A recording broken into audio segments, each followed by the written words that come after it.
तो क्या वो आप खुद ही फैसला कर लेंगे? उसमें भी ये होना चाहिए, अगर 7 जज है तो 7 में 3 ओबीसी का होने चाहिए, 1 एससी का होना चाहिए, 1 एसटी का होना चाहिए, तब जाके सही फैसला होगा। क्या वो घर बैठे बैठे अपनी यूं ही फैसला दे देंगे?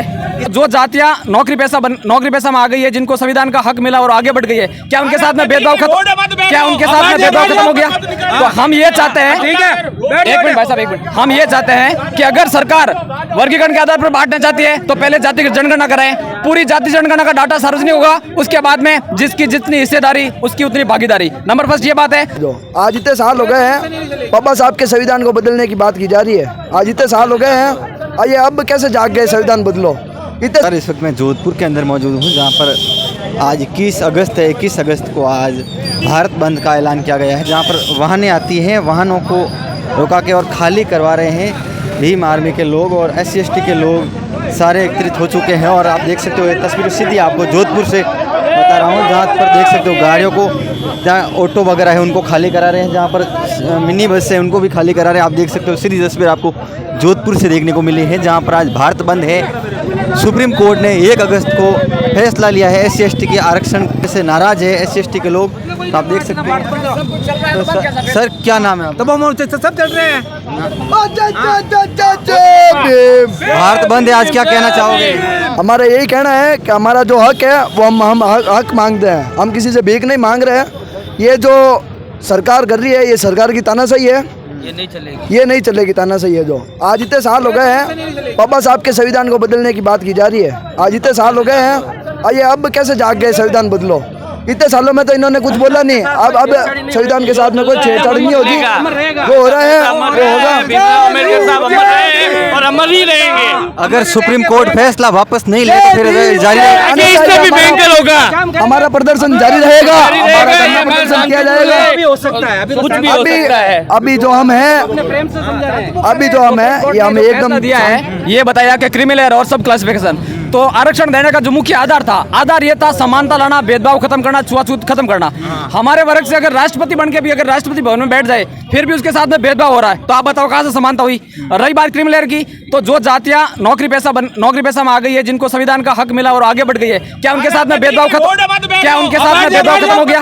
तो हम ये चाहते हैं, एक मिनट भाई साहब, एक मिनट, हम ये चाहते हैं कि अगर सरकार वर्गीकरण के आधार पर बांटना चाहती है तो पहले जाति की जनगणना कराएं, पूरी जाति जनगणना का डाटा सार्वजनिक होगा, उसके बाद में जिसकी जितनी हिस्सेदारी उसकी उतनी भागीदारी। नंबर फर्स्ट ये बात है। सेकंड बात ये है कि अगर हमें क्रिमिनल के तहत हमारे कुछ लोगों को इस आरक्षण से वंचित करना चाहती है तो सबसे पहले उनके साथ में जो समानता है वो समानता लागू होनी चाहिए। आज मैं गांव से हूं, मेरे गांव में 5 मंदिर है और 5 ही मंदिर हमारे लिए बंद है, तो ये समानता होगी क्या? आज हम 2024 भारत आज़ादी का महोत्सव मना रहा है और हमारे साथ में भेदभाव हुआ है। तो हम चाहते हैं पहले तो पूरे हिंदुस्तान में समानता लागू होनी चाहिए, हमें एक नज़र से देखा जाना है। हम कम से कम हॉस्टल में 50 स्टूडेंट रह रहे हैं, हम अगर रूम लेने के लिए निकलते हैं तो सबसे पहले हमें जाति पूछी जाती है, आप किस जाति से हो? अगर हम ST और SC से निकलते हैं तो हमें कमरा नहीं मिलता है। तो क्या ये भारत यही कर रहा है? क्या भेदभाव? तो हम बताया जा रहे हैं 7 जज थे, 7 जज फैसला उन्होंने ही कर दिया।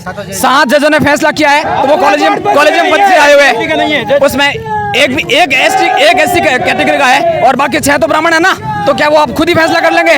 उसमें भी ये होना चाहिए, अगर 7 जज है तो 7 में 3 ओबीसी का होना चाहिए, 1 SC का होना चाहिए, 1 ST का होना चाहिए, तब जाके सही फैसला होगा। क्या वो घर बैठे बैठे अपनी यूं ही फैसला दे देंगे?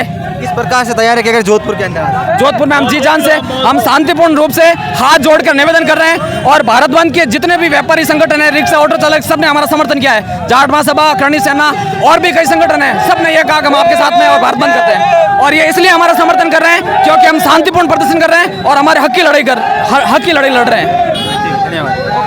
सब हिंदू बात करते हैं, हिंदुओं के आरक्षण के साथ खिलवाड़ क्यों कर रहे हैं? आप भी बताइए। अब कहीं ना कहीं उसी विरोध कर रहे हैं, उसी की वजह से ना ये जो है हम जो अभी कर रहे हैं वो शांतिपूर्ण तरीके से कर रहे हैं। अन्यथा अगर हमारे ये हाईकोर्ट जो अगर फैसला वापस नहीं लेता है तो ये जो आगे भी धरना प्रदर्शन है ये जारी रहेगा, प्रदर्शन जारी रहेगा। जय भीम, जय भारत। ठीक है, धन्यवाद। देख सकते हो सीधी तस्वीर आपको जोधपुर से देखने को मिल रही है। हमारे साथ काफ़ी लोग जुड़ चुके हैं। सर क्या नाम है आपका? मेरा नाम राकेश बादलिया है। कहाँ से हो आप? मैं सोजत पाली से हूँ। तो पहुंचे हो आप जोधपुर के अंदर, क्या कहना चाहोगे? आज भारत बंद है, क्या कहना चाहोगे? भारत बंद को मैं लेके इतना ही कहना चाहूँगा कि भारत बंद जो हमने किया है वो एक संविधान के दायरे में रह के किया, और हमने हमारे हक और अधिकारों के लिए हम ये बताना चाहते हैं कि भाई हम है जो हमारा हक अधिकार हमसे जो छीना जा रहा है उसका हम बैनर तले विरोध कर रहे हैं। और हम सरकार से और प्रशासन से भी मांग करते हैं कि भाई हमारे साथ में कोऑपरेट करते हुए हमारे ये हक और अधिकार है जो भारत के संविधान में जो बदलाव किया जा रहा है उस बदलाव को रोका जाए और उस बदलाव को ख़त्म किया जाए। कहीं ना कहीं 1 अगस्त को जिस तरह फैसला किया उन्हीं फैसलों से नाराज हो? बिल्कुल सर, जो सुप्रीम कोर्ट का 1 अगस्त को जो फैसला आया था क्रीमी लेयर को लेकर उसके विरोध में हम सड़कों पे उतरे हैं। और मैं शासन प्रशासन से दरख्वास्त करना चाहता हूं कि इन फैसलों को आप वापस लेते हुए अपना फैसला वापस ले, अन्यथा पूरे भारत का बहुजन जो है जो विकराल रूप धारण करेगा और इसका खामियाजा है जो आपको आने वाले चुनाव में देखने को भी मिलेगा और आपको बहुत भारी पड़ेगा।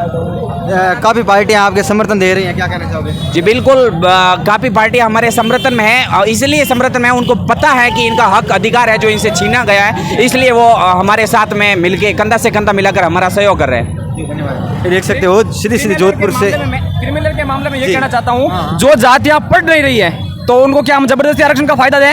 अगर कोई पढ़ रहा है तो उसको फायदा मिल रहा है। जैसे कुछ ऐसी पिछड़ी जातियाँ जो पढ़ रही नहीं है तो क्या उनको जबरदस्ती नौकरी मिल जाएगी? और सरकार ने एक 40% का रूल्स निकाल दिया, 40% वाला बंदा नौकरी में आ रहा है तो 40% वाला रहेगा नौकरी में आएगा। सरकार कर रही है कि भाई वाल्मीकि अगर कोई सफाई कर्मचारी है वो पढ़ नहीं रहा है तो उसको फायदा नहीं मिलेगा।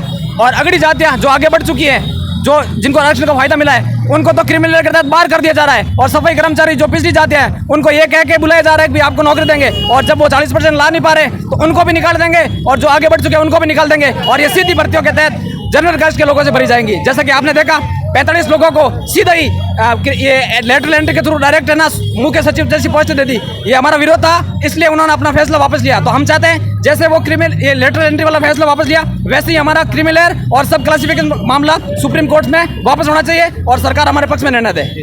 ये देख सकते हो सीधी तस्वीरें हैं, तस्वीरें आप जोधपुर से देख रहे हो। वीडियो में आपके क्या राय होगी हमें कमेंट सेक्शन जरूर बताकर हमारे चैनल को जरूर सब्सक्राइब करिए। ये देख